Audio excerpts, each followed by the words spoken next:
Okay, so we're here with Michael Ryan of Deansgrove, Cashel.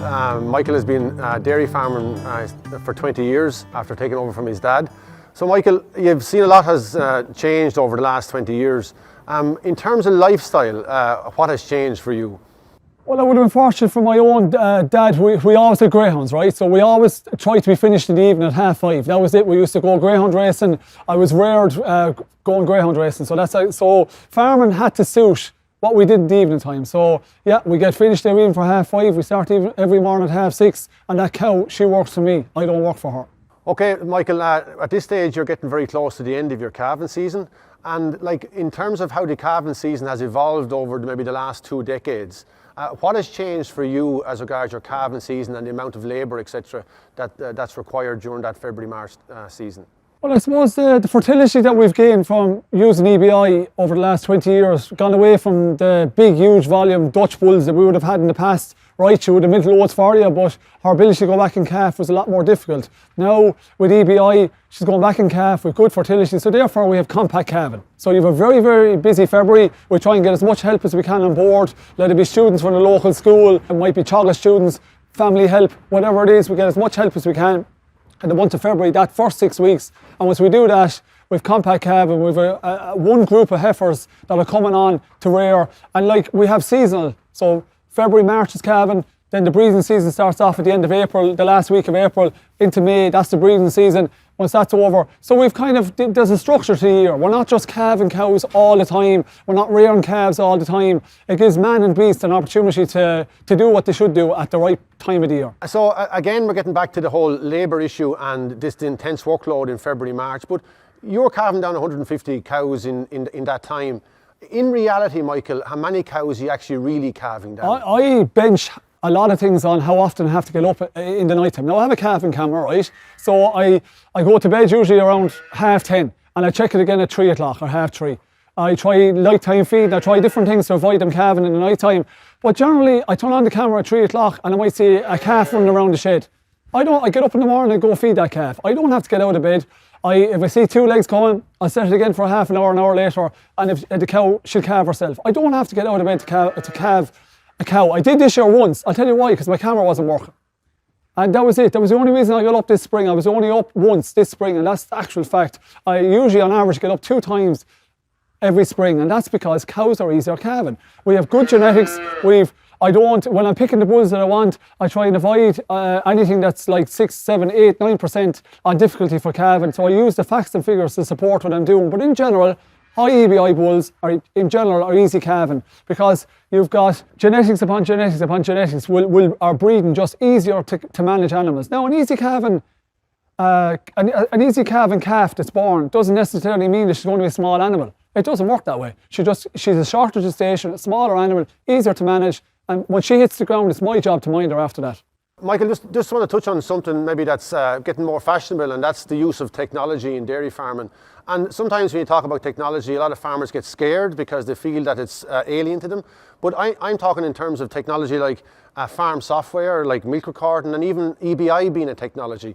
Can you maybe just describe how that has helped you over the last number of years to get where you want to get to? I'm very interested in anyway. Okay, I'm interested in breeding anyway. That's the first and foremost. It actually comes to me easy. It's like if we're talking about crops now, tillage and barley, wheat, oats, I did it in college and I struggled. But when it comes to genetics and animal science, I just like it anyway. EBI is a work in progress. I think that's what farmers have to understand.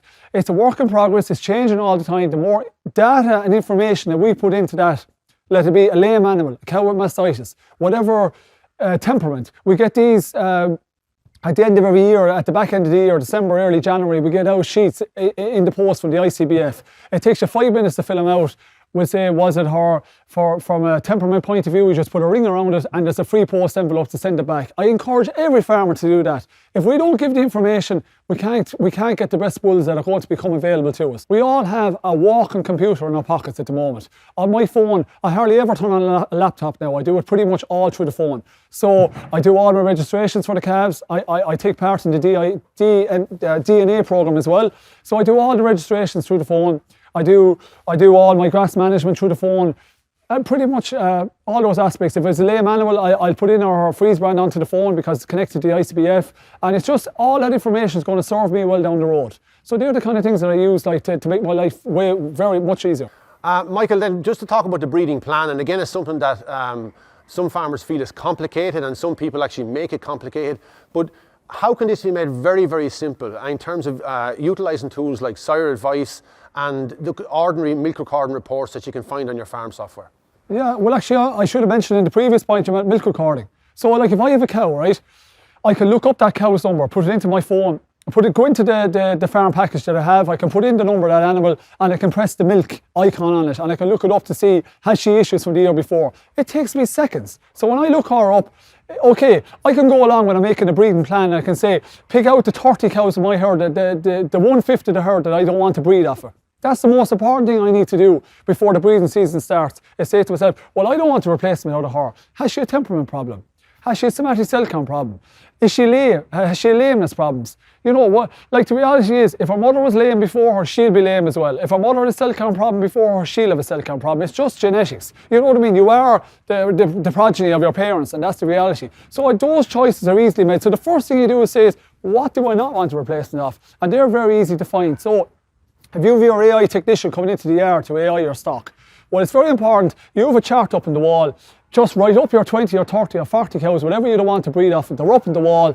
Technician, when he or she comes into you, straight away you say, well, that animal gets a beef bull. Let it be an Angus, a Hereford, Aubrac, whatever breed you want, look at your catalogue, it doesn't really matter when it comes to the beef breed, pick your beef breed, and that's fine. But don't breed off of them. That's the most important thing you do if you want to keep things simple. Now we're getting very technical and you want to match up with a cow with low protein and low fat or whatever it is, you can go along and really get down to the nitty gritty of which ones you want to pick. Now inbreeding is very simple to do. The sire advice does that for you. It's very straightforward. Pick out the bulls that you want, or when Progressive or our Munster AI are coming into you, Munster Bovine are coming into you, that's done for you straight away. They just put the number into the machine and the inbreeding is covered straight away. So you have no stress to worry about there whatsoever. And like with the fresh program and with the conventional semen or sex semen for that matter, it's very simple to do. They'll pick them out for you. Or if you're doing it yourself, give it a bit of time, pick out your panel of bulls, spend that bit of time there around say St. Patrick's Day, March, into the end of March. Give it a little bit of time, a couple of hours of a morning, not in the evening when you're tired after your day's work. Do it in the morning, get your jobs done, say to yourself, I'm going to do this now between now and maybe dinner time. Give it that 2 or 3 hours. It'll put money in your pocket. Okay, Michael, look, all of this has to make sense and it has to add to the bottom line at some stage. So in terms of how much more profitable you are from when you started off, how have things progressed as regards that? Has this been worthwhile? Well, I always look at my iSupply dairy oat. I always look at the milk statement and I always look at the average milk price. I don't look at the bottom 10%, I look at the average milk price and I look at my milk price. Well, I'm always 2.5 to 3 cents above the average milk price. Now, I supply very close to a million litres of milk.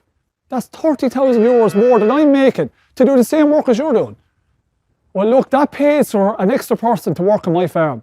It pays, I have a woman working at home at the moment. That goes a long ways to paying her. It gives me an opportunity for my young family to do things with them. It gives me an opportunity to have a hobby. Let's say play a game of golf, go to a hurling match, go for a run, do what I want to do.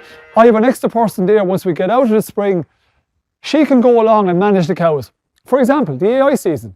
She's in the parlour. As the cows are coming out and they've been drafted out, I'm AIing them. So when the AI season, when I'm doing the AI, when the milking is finished, the AI is finished. We're not going along and spending another hour after milking doing the AI. Both things are done together. We both can go away and have our breakfast at the same time, and it's not a big long morning. So the extra money I'm making is allowing an extra labour unit on my farm for her to have and she's not under pressure, I'm not under pressure. So it's a win-win situation. That's where I'm winning. Like, I'm making more money out of the better quality cows that I have. So Michael, you're lucky to be a part of a very elite group of farmers in terms of that you've got a number of bulls into AI over the last number of years, one being Dean's Grove Sadio. How does that make you feel? I'm sure something that you're very proud of. Well, it is great, there's no doubt about it. Like, it is great to look up the catalogue or look up the information on the internet and see the bull there and see how many progeny that hits the ground as time goes on. It's just a great pat in the back. There's a nice feeling to it. What can you do? Breed the best with the best and hope for the best.